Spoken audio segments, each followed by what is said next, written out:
Nkwanirizaako gwe munnange akyagyekuumiddeko ensi Buganda anti munnange ensi Buganda kuno kwe kwaffe nkabanda musoke ow'ennabalanga Bukoba Kyaggwe akaala amatendo nze nkubuuzaako nateera olunaku olwaleero kansuubire nti munnange oli bulungi.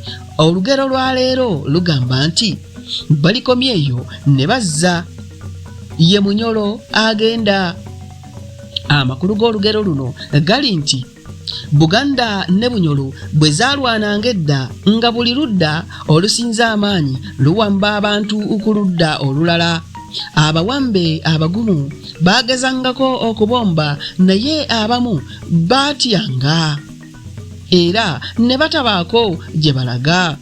Olugero luno munnange lutuyigiriza butatya kwaŋŋanga bizibu. Mu buli mbeera yonna mw'oba oli osobola okwaŋŋanga ekizibu ate era munnange n'okiwangula.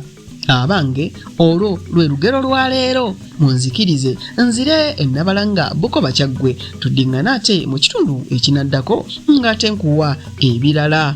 Ayi Katonda kuuma Namulondo.